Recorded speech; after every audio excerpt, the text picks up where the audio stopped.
آنکھیں اب بھی بند تھیں اور آواز گیلی، بند آنکھوں کی حدت پار کر کے ایک آنسو اس کے گالوں پہ لڑکھڑایا۔ ہم نے تمہاری ماں کو ہمیشہ کے لیے قید میں نہیں ڈالا، تمہیں بس ہمارا چھوٹا سا کام کرنا ہوگا، بہت ہی چھوٹا سا، اور پھر ہم تمہاری ماں کو جانے دیں گے۔ شمس نے ایک مرتبہ پھر سے انداز نرم بنایا۔ مہر اپنے آپ کو پرسکون کرنے کی کوشش کرنے لگی۔ احمد اسے اس سب کے لیے ہمیشہ سے تیار کرتا آ رہا تھا، اسے بھی اپنے دماغ کا استعمال کرنا تھا، مگر اس تناؤ سے دو چار صورتحال میں ویسا نہیں کر پا رہی تھی۔ مہر نے گہری سانسیں لیتی ہوئی اپنی آنکھیں بند کیں، وہ اپنے دماغ پہ زور ڈالتی ہوئی کچھ سوچنے لگی۔ آپ مایوس نہ ہو مہر، میں ہوں نا آپ کے ساتھ۔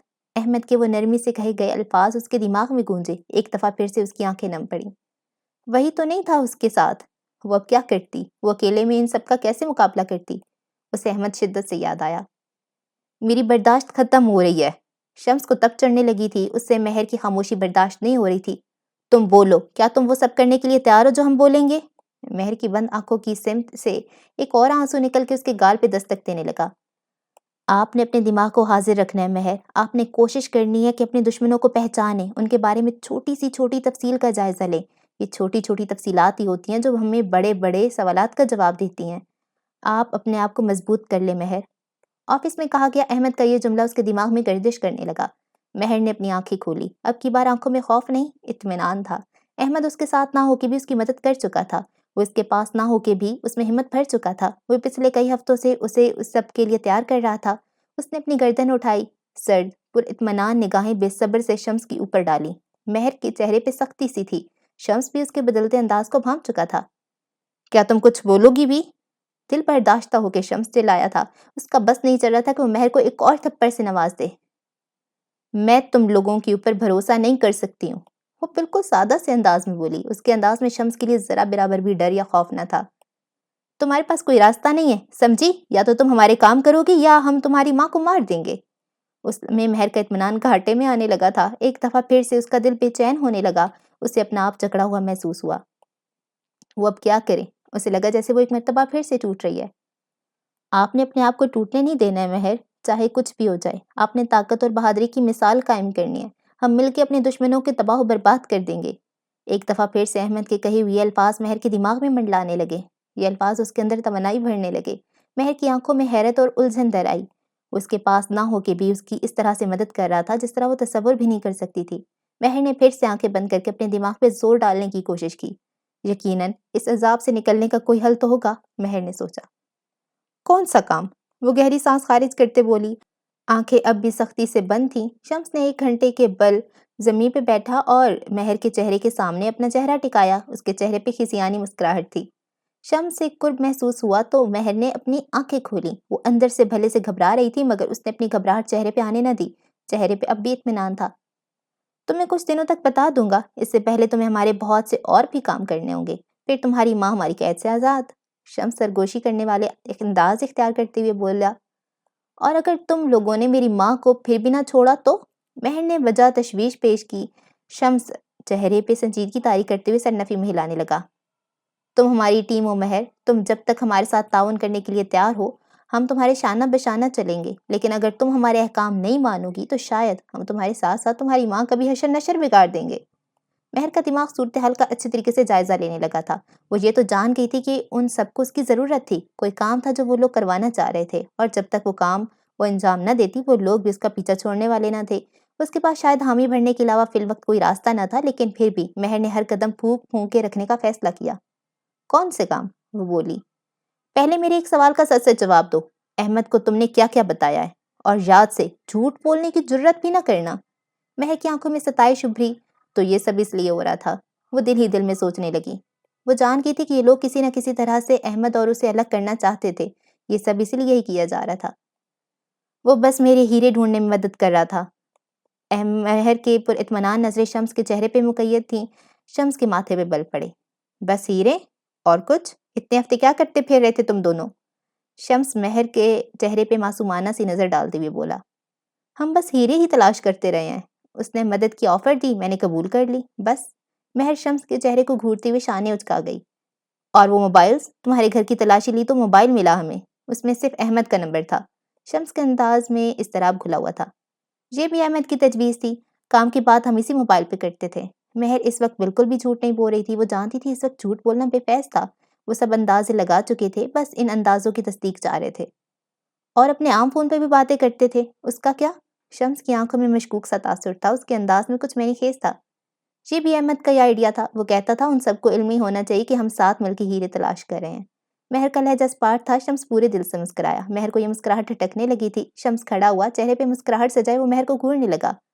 اور تمہیں یہ بھی احمد نے کہا ہوگا کہ جب تمہاری تفتیش کی جا رہی ہو تو تم نے بالکل سچ بولنا ہے۔ مہر یہ سنتے ہی بری طرح سے چونک گئی۔ ایک ہفتہ پہلے وہ دونوں مہر کی گاڑی پہ سوار فارم ہاؤس سے واپسی کے راستے پر تھے۔ ہاں جی، اب آپ میری ہدایات سنیں، میں آپ کو کچھ چیزیں بتا رہا ہوں جو آپ کے کام آئیں گی۔ یہی کہنے کے بعد احمد نے گہری سانس خارج کی۔ مہر نے ڈرائیونگ کرتی اپنے کان کھڑے کیے۔ مجھے یقین ہے ان کا اگلا قدم آپ سے سب کچھ اگلوانا ہوگا۔ وہ لوگ ہماری پروگریس جاننا چاہیں گے، وہ لوگ جاننا چاہیں گے کہ ہم کہاں تک پہنچ چکے ہیں اور کیا کچھ کرتے رہے ہیں۔ آپ سے یہ سب جن حالات میں بھی پوچھا جائے، آپ نے ان کے ہر سوال کا جواب سچ سے دینا ہوگا۔ احمد ایک ایک لفظ پہ زور دے دے کے کہہ رہا تھا۔ مہر کچھ الجھی۔ جھوٹ بولنا بہتر نہیں ہوگا؟ مہر نے پوچھا۔ احمد نے سرنفی میں ہلایا۔ جھوٹ بولنے کا فائدہ نہیں، وہ سب جانتے ہوں گے، آپ نے بس سب کچھ سچ سچ کہنا ہوگا، لیکن ایک چیز کا دھیان رکھنا ہے۔ احمد نے آخری فقرے پہ زور دیا۔ آپ نے صرف اور صرف ہیروں کا ذکر کرنا ہے۔ آپ نے یہ نہیں بتانا کہ ہم انہیں تباہ و برباد کرنا چاہتے ہیں، بس یہ کہ ہم ہیرے تلاش کرنا چاہتے ہیں۔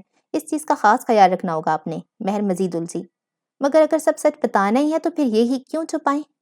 احمد کے چہرے پہ مسکراہٹ بکھری۔ کیونکہ میں جانتا ہوں تفتیش کے وقت وہ لوگ سمجھ جائیں گے کہ آپ جو بھی کہہ رہی ہیں میری ہدایت پہ عمل کرتے کہہ رہی ہیں۔ وہ سمجھ جائیں گے کہ میں نے آپ کو سچ سچ بولنے کا کہا ہے۔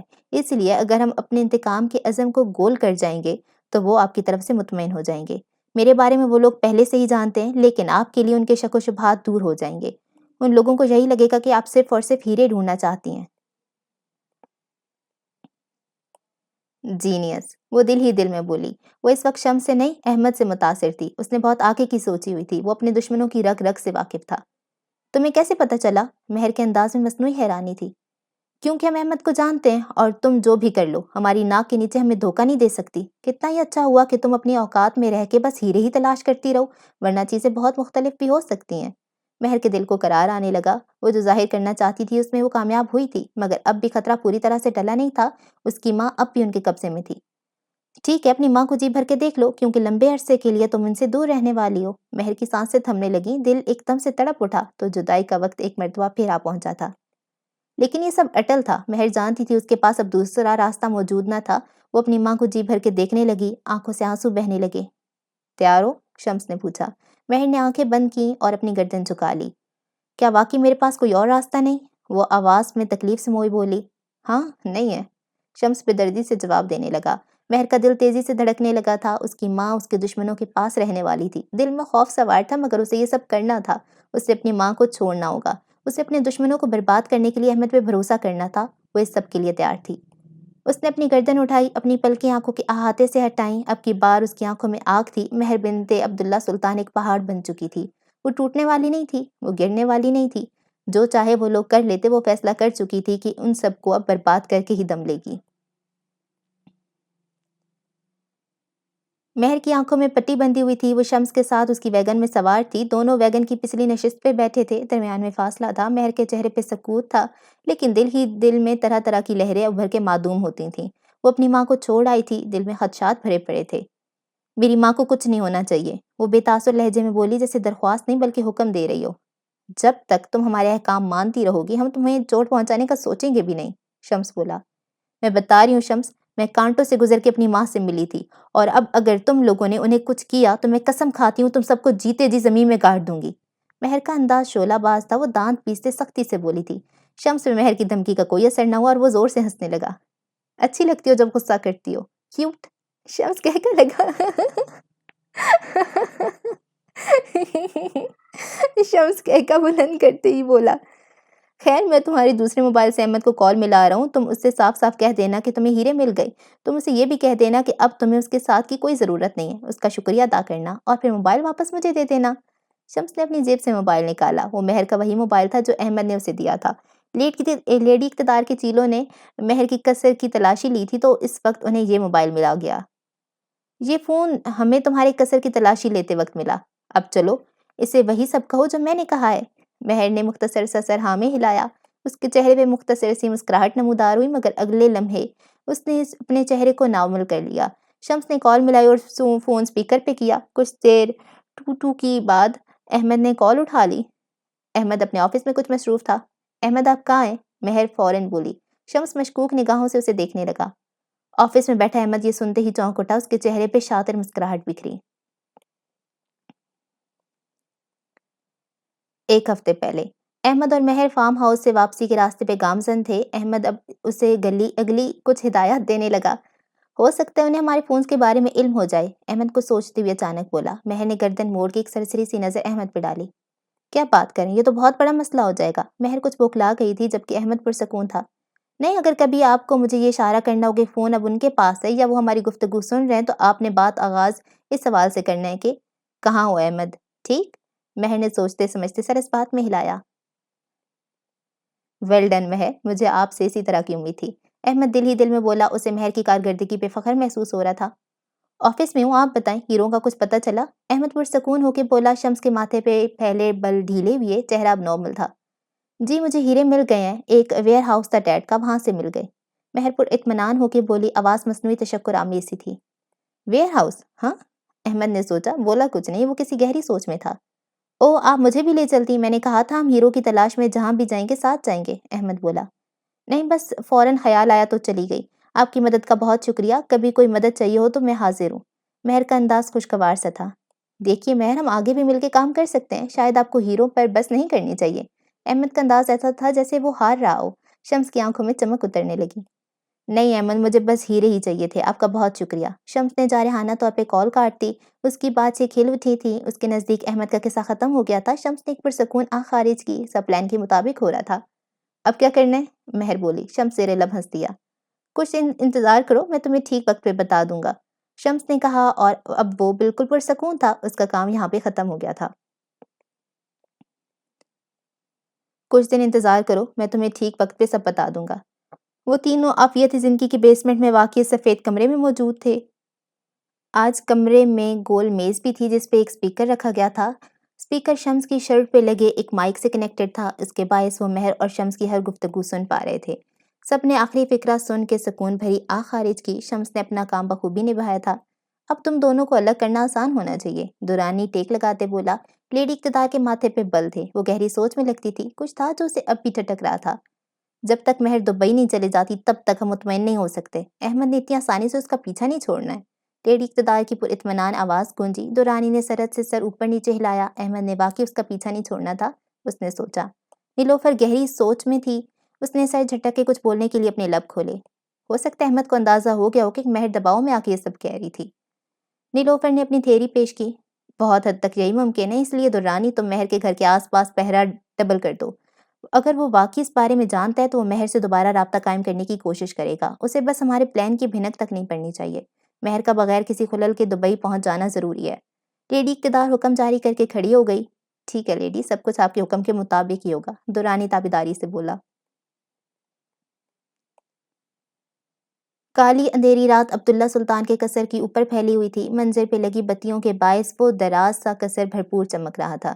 مہر اس وقت اپنے کمرے میں موجود تھی، وہ کرسی پہ بیٹھے شیشے کی دیوار کے پار کا منظر دیکھ رہی تھی۔ اسے اندھیرا آسمان نظر آ رہا تھا، اندھیرے آسمان پہ 14ویں کا چاند بھی نظر آ رہا تھا۔ آج آسمان پہ ستارے نہیں تھے اور چاند تنہا تھا، وسیع آسمان پہ تنہا اور اکیلا بھی، بالکل اسی کی طرح وہ بھی اکیلی تھی اپنے دراز سے قصر میں۔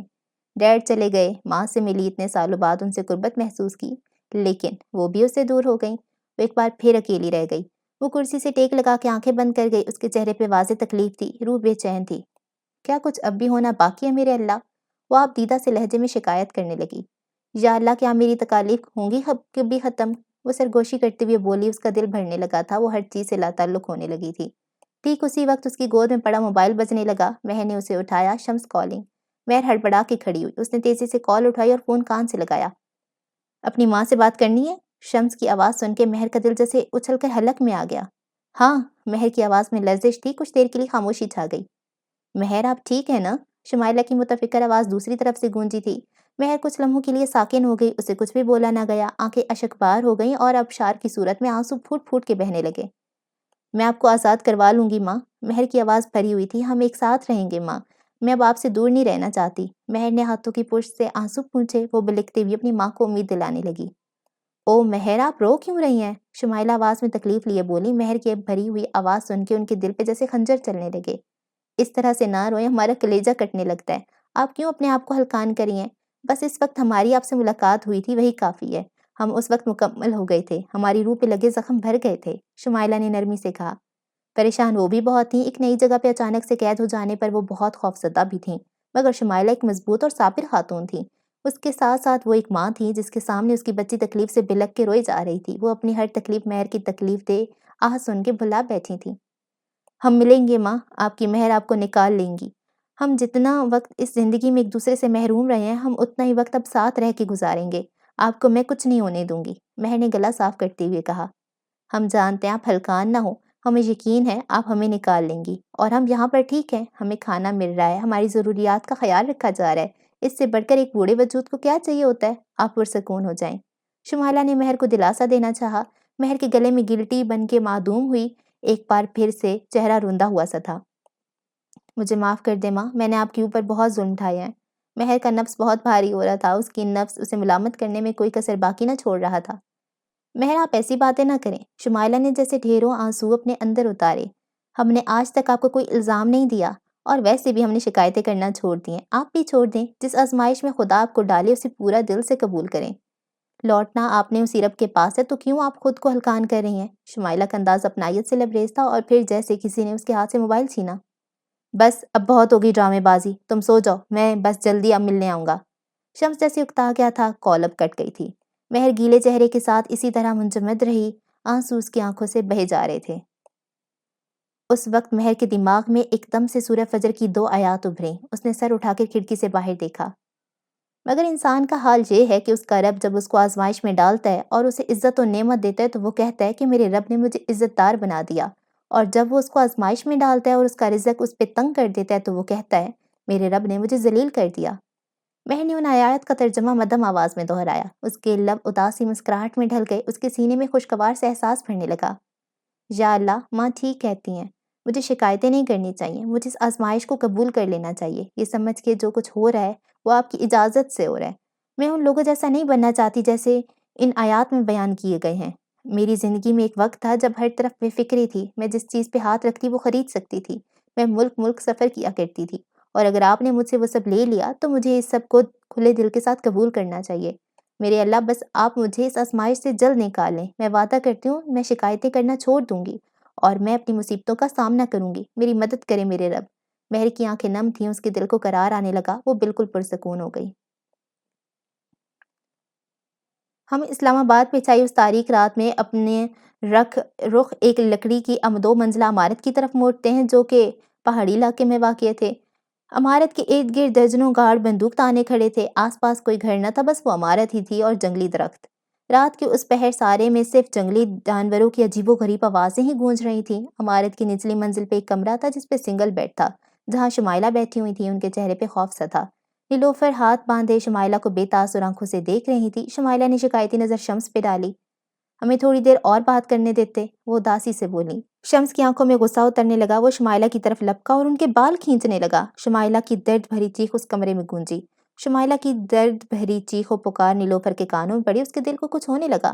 ان چیخوں نے اس کی روح کو جھنجھوڑ کے رکھ دیا۔ اس کی آنکھیں کھلی کی کھلی رہ گئیں، وہ جیسے برف کی ہو گئی، اس کے ہاتھ کپ کپانے لگے۔ اس چیخ نے اسے کسی اور زمانے میں بھیج دیا تھا، کسی اور وقت میں، جب وہ 14 سال کی تھی۔ اس کی ماں بستر پہ بیٹھی ہوئی تھی، نیلوفر کی چاچی انہیں بالوں سے جکڑتی ہوئی انہیں نہ جانے کون کون سے تان و تشنیوں سے نواز رہی تھی۔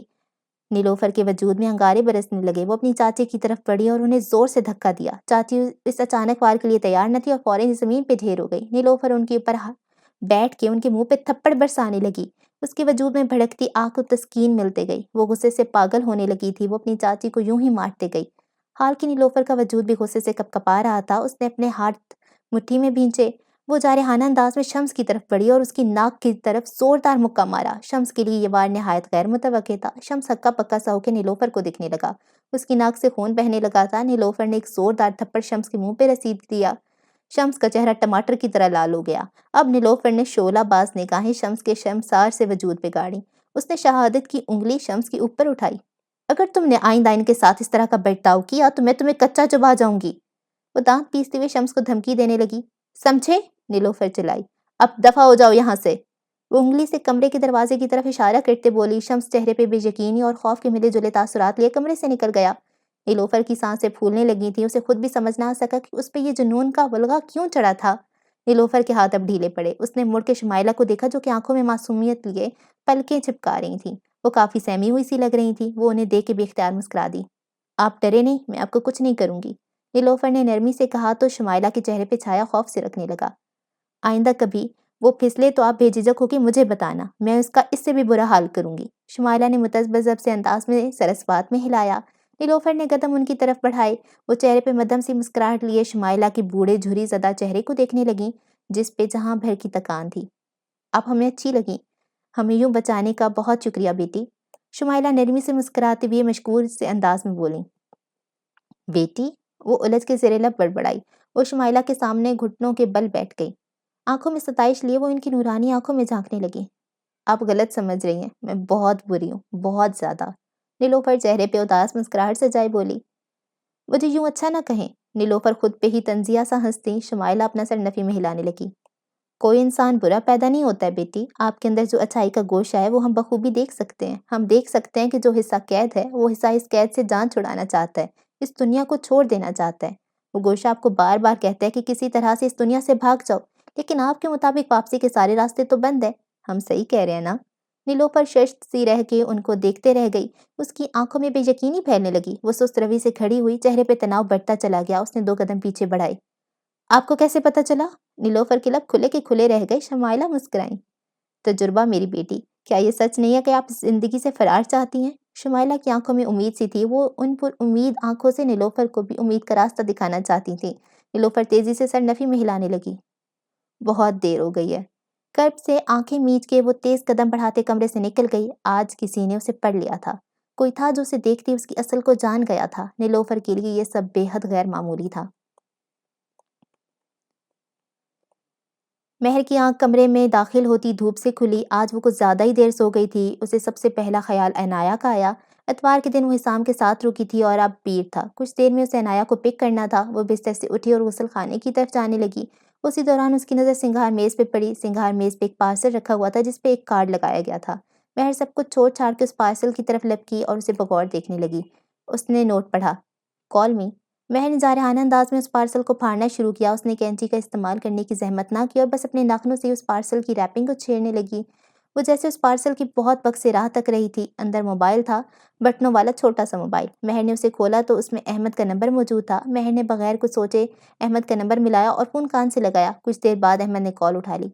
کیسی ہیں مہر؟ اس کی آواز سنتے ہی مہر کی دھڑکنوں نے رفتار پکڑ لی۔ اس کے دل کو جیسے قرار آنے لگا، کم سے کم اب وہ اکیلی نہیں تھی۔ احمد؟ مہر گہری سانس لیتے بولی۔ چہرے پہ روندا ہوا سا تاثر در آیا۔ وہ اس سے بہت کچھ بتانا چاہتی تھی۔ کیا ہوا ہے مہر؟ بتائیں، احمد متفکر ہو کے بولا۔ میری ماں کو لے گئے ہیں وہ، میں کیا کروں؟ میں بہت شدید پریشان ہوں احمد۔ مہر کی آواز گیلی تھی۔ احمد کی فکر مندی میں اضافہ ہوا۔ ایک سیکنڈ، سب سے پہلے تو پرسکون ہو جائیں، مجھے شروع سے سب کچھ سننا ہے، ہر ایک تفصیل جاننی ہے۔ احمد سنجیدہ ہو کے بولا۔ مہر نے اپنی نم آنکھیں پوچھیں، گہری سانسیں لیتے وہ اپنے آپ کو پرسکون کرنے لگی۔ مجھے ایک خط آیا تھا۔ مہر نے شروع سے احمد کو سب کچھ بتایا۔ اس نے احمد کو ایک ایک چیز تفصیل سے بتائی۔ احمد بھی سب کچھ غور سے سنتے گیا۔ آپ کے مطابق خط بالکل ویسا ہی تھا جیسے آپ کی ماں لکھتی ہیں۔ کیا آپ کے پاس کہیں اپنی ماں کے خط موجود ہیں؟ احمد نے پوچھا۔ ہاں، میری الماری میں ہی ہیں۔ مہر بے چین سے انداز میں جواب دینے لگی۔ میرا اندازہ درست تھا، کوئی آپ کے گھر آیا تھا۔ اس نے ان خطوط کا جائزہ لیا۔ وہ ایک بے عیب سا ریپلیکا تیار کیا۔ ماننا پڑے گا یہ لوگ پرفیکشنسٹ ہیں۔ وہ متاثر کن سے انداز میں بولا۔ یہ بھی کوئی متاثر ہونے کا وقت تھا، مہر نے سوچا۔ اب فون سپیکر پہ رکھتے ہوئے کسی ملازمہ سے پوچھیں کہ پچھلے دنوں کوئی آیا تھا۔ مہر موبائل مٹھی میں دبوچتے کمرے سے باہر نکلی۔ اسے ریلنگ کے پاس پوچھا لگاتے ایک ملازمہ نظر آئی۔ سنیں، کیا پچھلے دنوں کوئی میری غیر موجودگی میں آیا تھا؟ مہر نے پوچھا۔ ملازمہ دماغ پہ زور ڈالتے ہوئے یاد کرنے لگی۔ جی، نیلوفر میڈم اپنا کچھ سامان لینے آئی تھی۔ ملازمہ کہہ کے دوبارہ اپنے کام میں لگ گئی۔ مہر کی آنکھیں بے یقینی کے مارے پھیلنے لگیں۔ تو نیلوفر؟ واقعی؟ مہر سکتے میں آ گئی تھی۔ اسے نیلوفر کے لیے شدت سے نفرت محسوس ہونے لگی۔ اگر نیلوفر کے متعلق دل میں کوئی شک تھا تو بھی وہ اس لمحے دور ہو گیا تھا۔ اسے اب نیلوفر کی برائی پہ یقین ہو گیا تھا۔ وہ کیسے اس کے ساتھ شانہ بشانہ چلا کرتی تھی، اس کا مورل سپورٹ بنتی تھی۔ سب جھوٹ تھا، سراب تھا۔ مہر کو رہ رہ کے غصہ آ رہا تھا۔ اسے اپنا دل کرچی کرچی ہوتا محسوس ہوا۔ وہ ٹوٹے ہوئے دل کے ساتھ کمرے میں لوٹی۔ اس کا ہر انداز بجھ گیا تھا۔ اب اگر آپ کے کوئی شک و شبہات تھے تو وہ دور ہو جانے چاہیے۔ نیلوفر بھی آپ کے دشمنوں میں ملی ہوئی ہے مہر، احمد تائیدی انداز میں بولا۔ اب کیا کرنا ہے؟ مہر کا انداز روکھا سا تھا، دل اچانک سے مرجھا گیا تھا۔ انہوں نے کہا تھا وہ آپ سے کوئی کام نکلوانا چاہتے ہیں۔ آپ کو اس کام کی تفصیلات ملے تو مجھے ضرور بتائیے گا، ٹھیک؟ احمد جواب کا انتظار کرنے لگا۔ ٹھیک ہے، مہر نے کہا تو احمد نے کال کاٹ دی۔ مہر نے فون کان سے جدا کیا اور سنگار میز پہ رکھا۔ اس نے مڑ کے اپنے خالی بستر پہ دیکھا، اسی جگہ جہاں عنایا سویا کرتی تھی۔ اسے اپنی بچی یاد آ رہی تھی، لیکن فی الحال وہ اسے وقت نہیں دے سکتی تھی۔ ان صورتحال میں بہتر یہی تھا کہ وہ حسام اور مرینا کے سپرد رہتی۔ مہر اگلے لمحے حسام کو کال ملاتے نظر آ رہی تھی۔ وہ اسے عنایا کو پورا ہفتہ رکھنے کی بات کا ارادہ کرنے رکھتی تھی۔ راحیلہ صدیقی ایک پرجوش اور توانا جرنلسٹ تھی جس نے اپنی زندگی کے 8 سال ہیومن ٹریفکنگ کے مافیا کے اوپر ریسرچ کرنے میں لگائے۔ اس وقت مناج، حسام اور درے کے ساتھ راحیلہ صدیقی کے چھوٹے سے دفتر میں موجود تھی۔ راحیلہ سربراہی چیئر پہ بیٹھی تھی، مخالف سمت 3 کرسیاں رکھی گئی تھیں، بیچ والی پہ مناج تھی، دائیں طرف حسام اور بائیں طرف درے پیشاں۔ حسام اور درے پیشاں کی گود میں نوٹ بک تھی اور ہاتھوں میں پین۔ وہ سب کسی ضروری سلسلے میں یوں مل رہے تھے۔ پہلے تو میں آپ سب کو تحریک حرر فاؤنڈیشن کی اوپننگ پہ ڈھیر ساری مبارکباد پیش کروں گی۔ اپنے چہرے پہ مؤدب سی مسکراہٹ سجائے راحیلہ تکلفانہ سے انداز میں ان سب سے مخاطب ہوئی تھی۔ آپ لوگ ایک عظیم کام کر رہے ہیں، ایک ایسے مسئلے کے اوپر روشنی ڈال رہے ہیں جس پر روشنی ڈالنا بہت ضروری ہے۔ اس سب میں آپ کی جتنی ہو سکے اپنی مدد کرنا چاہوں گی۔ وہ سینے پہ ہاتھ رکھتے خوش دلی سے بولی۔ مناج پھیکا سا مسکرائی۔ بہت بہت شکریہ راحیلہ، آپ ایک بہت بہادر اور دلیر جرنلسٹ ہیں اور آپ کا ساتھ ہمارے لیے باعث فخر ہے۔ مناج اپنی مشینی انداز میں بولی۔ ہم دراصل اعضاء کی غیر قانونی کاروبار کو ایکسپوز کرنے کے لیے کام کر رہے ہیں۔ اسی سلسلے میں ہمیں لگتا ہے کہ آپ کی ریسرچ ہماری بہت مدد کر سکتی ہے۔ ہمیں اندازہ ہے کہ اعضاء کا یہ مافیا ہیومن ٹریفکنگ کے مافیا سے جڑا ہوا ہے۔ ہمارے اس اندازے میں کتنی سچائی ہے؟ بات سمیٹ کے مناج جواب طلب نگاہوں سے راحیلہ کو دیکھنے لگی۔ مجھے بھی یہی لگتا ہے، جہاں تک میری ریسرچ ہے یہ بہت حد تک ممکن ہے۔ مناج آپ ہی بتائیں، میں کہاں سے بتانا شروع کروں؟ راحیلہ نے نرمی سے کہا۔ آپ ہمیں جہاں سے بتانا چاہیں وہاں سے بتائیں۔ مناج سننے کے لیے تیار تھی۔ حسام اور درے بھی لکھنے کے لیے تیار لگتے تھے اور راحیلہ وہ بھی بولنے کے لیے تیار تھی۔ پاکستان میں یہ کافی مقامات پہ ہو رہا ہے۔ پنجاب ان جگہوں کا سب سے بڑا سینٹر ہے۔ یہ کام کسی پوش علاقے میں بنے گھر میں بھی ہو سکتا ہے یا کسی گاؤں دیہات میں باقی حویلی میں۔ اس کام کے لیے مقید ایک ایسے ہی گھر پہ ہم سرسری سی نظر ڈالتے ہیں۔ گھر کے باہر 2 گارڈز پہرا دے رہے تھے۔ ایک چھوٹا سا باغیچہ کراس کر کے گھر کی عمارت میں چبوترے کے ذریعے اندر داخل ہوتے تھے۔ اندر آتے ہی بہت سے خوبصورت چمکتے دمکتے چہرے نظر آتے تھے، کچھ مسکراتے ہوئے، کچھ اداس سے، کچھ کی آنکھیں نم اور کچھ خوش ہونے کا محض ناٹک ہی کر رہے ہیں۔ اس گھر کے مقیم اپنی بدقسمتی سے بخوبی واقف تھے۔ وہ جانتے تھے کہ ان کا اس قید خانے سے رہائی کا کوئی امکان نہ تھا۔ اگر وہ کچھ کرتے تو مار دیے جاتے۔ اب ان کے پاس یہ دوزخ زدہ زندگی گزارنے کے علاوہ کوئی راستہ نہ تھا۔ خوشی سے جیتے، یہ اپنے آپ کو ملامت کرتے۔ تھی تو یہ زندگی اور جینی بھی ان سب نے ہی تھی۔ 1970 تک پاکستان میں ریڈ لائٹس ایریا کافی عام تھے، مگر پھر ضیاء الحق نے ان ریڈ لائٹ ایریاز پہ پابندی نافذ کی اور اس طرح یہ کام وہاں پہ ختم ہو گیا۔ مگر انسان بہت چالاک چیز ہے، اس کے لیے برائی کا ایک راستہ بند ہو تو وہ اور راستے تلاش کر لیتا ہے، اور ایسا ہی ہوا۔ اب میں تمہیں modern day red light areas کے بارے میں بتاتی ہوں، جو کہ در حقیقت ریڈ لائٹ ایریاز نہیں، بس ان کا کردار ادا کرتے ہیں۔ مزے کی بات یہ ہے کہ ان سب کو یہ 2 ٹکے کے پولیٹیشین سپورٹ کرتے ہیں، اور اس لیے ہیومن ٹریفکنگ کا مافیا اتنا مضبوط ہے، کیونکہ اس سب کے پیچھے طاقتور عمرا اور پولیٹیشنز ہیں۔ پولیس ہو یا کوئی دوسری طاقت، ان کے ہر کسی کے ساتھ کنیکشنز ہیں۔ یہاں پر عورتیں بہت طریقوں سے لائی جاتی ہیں۔ گاؤں دیہات کے علاقوں سے کبھی انہیں خریدا جاتا ہے، کبھی انہیں اغوا کیا جاتا ہے، کبھی انہیں خوابوں کے جال میں پھنسایا جاتا ہے۔ بس یہ سمجھ لو کہ جو چیز سالوں پہلے کھلے عام ہو رہی تھی، اب بس بند دروازوں کے پیچھے ہو رہی ہے۔ یہ ایک دیہاتی علاقے کا منظر لگتا تھا۔ ایک ایسا کمرہ تھا جسے آفس جیسا بنانے کی کوشش کی گئی تھی۔ چھت پہ چھپڑا ڈالا ہوا تھا۔ اس کچے پکے آفس میں ایک میز رکھی ہوئی تھی جس کے ارد گرد 3 کرسیاں تھیں۔ ماحول میں گیلی مٹی کی خوشبو بسی ہوئی تھی۔ اسی آفس میں 2 شخص کسی گفتگو میں مگن تھے، ایک اس آفس کا انچارج اور اس شخص کا گاؤں کا رہائشی۔ سر، مگر ویزا کیوں نہیں لگتا؟ گاؤں کے اس رہائشی کے ماتھے پہ مایوسی کے بل تھے۔ بھائی میرے، مسئلے ہی اتنے ہیں، پیسے ہی اتنے لگتے ہیں، اب بتاؤ میں کیا کر سکتا ہوں؟ آفس کے انچارج نے کہا۔ اس کی انداز میں مصنوعی سی ہمدردی تھی۔ سب گھر والے بڑی آس لگائے بیٹھے ہیں، میرے استنبول جانے سے جیسے ان سب کے مسئلے حل ہو جائیں گے۔ میں انہیں کیا منہ دکھاؤں گا میرے بھائی؟ وہ دیہاتی لب و لہجے میں بات کرتا تھا۔ وہ اس وقت بہت پریشان نظر آ رہا تھا۔ اس نے اپنی آنکھوں میں نہ جانے کتنے ہی خواب سجائے ہوئے تھے اور اچانک سے سارے خواب کرچی کرچی ہوتے نظر آ رہے تھے۔ اچھا چل، میں تجھے ایک دوسرا راستہ بتاؤں گا۔ انچارج کے چہرے پہ کمینی سی مسکراہٹ بکھری۔ تو